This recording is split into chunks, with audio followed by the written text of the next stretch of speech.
Were you watching makeup videos in the 2010s on YouTube? If you were, then this palette needs absolutely no introduction. Can we have a moment of silence for the OG, the Queen, the Urban Decay Naked Palette? This palette walked so that other 12 Shades of Beige palettes could run. Everybody and their nana wanted this palette. At one stage, it was sold out in every store across Ireland. And even in the UK, stocks were running seriously low. People panic bought, people bought backups, and people were fighting over this palette. Every single beauty YouTuber, or guru as they were called at the time, had to have one, and everyone was making tutorials on this beauty. Its predecessors all seemed to have a mix of really brightly coloured shadows. No one had ever really made a neutral palette like this before for everyday use and full glam. So today I wanted to revisit this palette and answer a really important question. Was this palette actually that revolutionary, or did we all just buy into the hype? Was it really that great, or are we all just a bit nostalgic for our youth and our overplucked brows? Today I'm going to do a full glamorous look with this eyeshadow palette. I'm going to discuss why it became so popular when it was released, and I'm going to see if it still holds up in 2026. And yes, before anyone asks, mine is old, but we're not going to talk about expiry dates here, okay? Makeup expires when I say it expires. Here's a full look at this beauty now in all her glory. Yes, there is cat hair on it. Yes, there is dirt. This is the OG palette. This is not the 2018 re-release. Tiny mirror just flashing you all there. And here is a look at these stunning shades. Here we have Virgin, Sin, Naked, Sidecar, Buck, Half-Baked, Smog, Dark Horse, Toasted, Hustle, Creep, and Gunmetal. This palette also came with a brush, but if you really got in there early, it used to come with a double-ended eyeliner, which was Urban Decay Zero, their very famous black, and a limited edition brown called Whiskey, which I'm still crying about because I didn't manage to get it. I just got the sodding brush. It has this weird sort of velvety case that collects dirt, but you know, it's a bit like the NARS packaging like that. You just have to love the filth. So I'm just going to start with my own story about the Naked palette.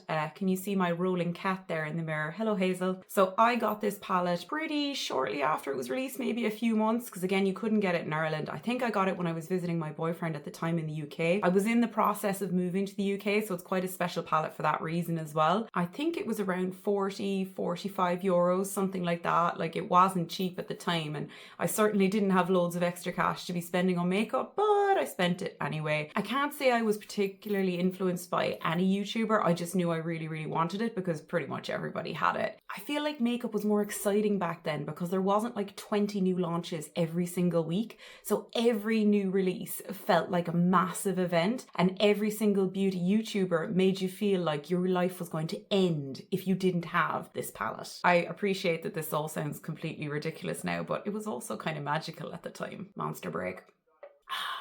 Sweet nectar. This palette launched what I would call the palette era of probably the next 5 to 6 years, where everybody and their mam came out with an eyeshadow palette. Before this, you were really collecting maybe the Urban Decay very brightly coloured shadow palettes, which were not great for everyday makeup and were not easy and user-friendly for someone beginning in makeup. Or you were buying things like single eyeshadows or maybe a quad at most from MAC. So if we look at the palette, we can actually see why this is so user-friendly and beginner-friendly. It's got champagnes, it's got soft shimmers, it's got taupes, it's got warm browns, and then you delve into these nice sort of cooler, smokier shades that you could use for a night out, or even just along your lash line as a lazy liner for a nice, quick and easy look. Urban Decay was so successful with this palette, they reportedly sold over 500,000 in just 1 year. So let's see if my absolutely ancient palette can still render some good swatches. So here are the swatches on my arm. So going from light to dark. Virgin is actually there. It's just very close to my skin tone.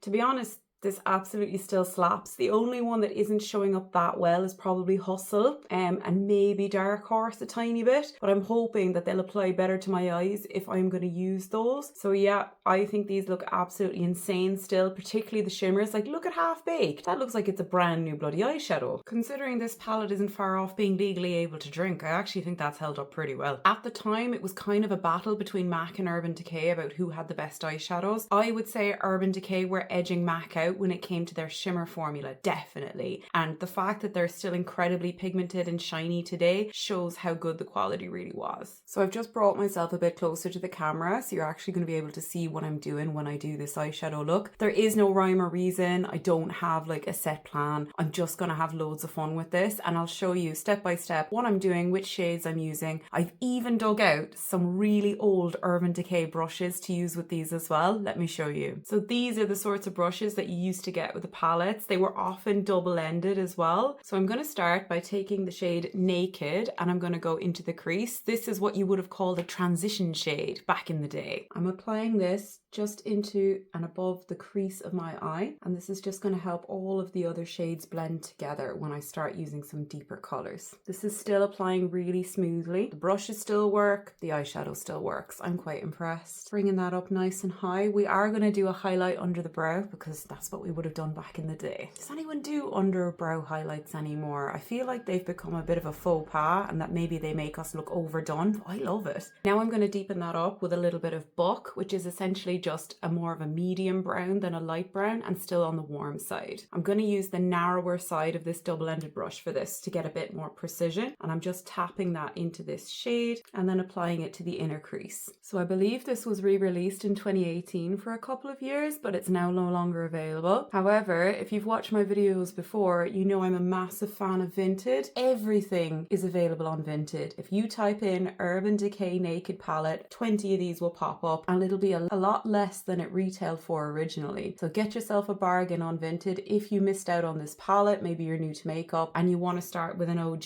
that everybody's been talking about. If you wanted something really simple, you could just stop now, maybe put a little bit of Sin on the lid, which is this sort of shimmery champagne pink color, and you would be done. And that was an everyday look for a lot of people, but not me. Next thing I'm going to do is I'm going to take the shade Gunmetal and I'm going to apply that to the outer half of my eyelid. I'm using this flat shader brush to do this. Here's Gunmetal. So what I really like about these shadows is how buildable they are. They have very good pigment, maybe not as insane pigment as some of the shadows today, but you can layer them up, and as you push them onto the eyelid with firmness, that's how you're building up that color, and the color will really last if you continue to layer the product. You see I'm really pushing the brush across the eye there to lay that product down. I'm actually going to go a little bit further in. I'm going to use this on the 2/3 of the eyelid, so just in here. I've been on a bit of a full glam kick this week. I don't know why. Makes absolutely no sense because the weather's been really warm. Taking the same blending brush but with no additional product and just making sure the edges are seamless.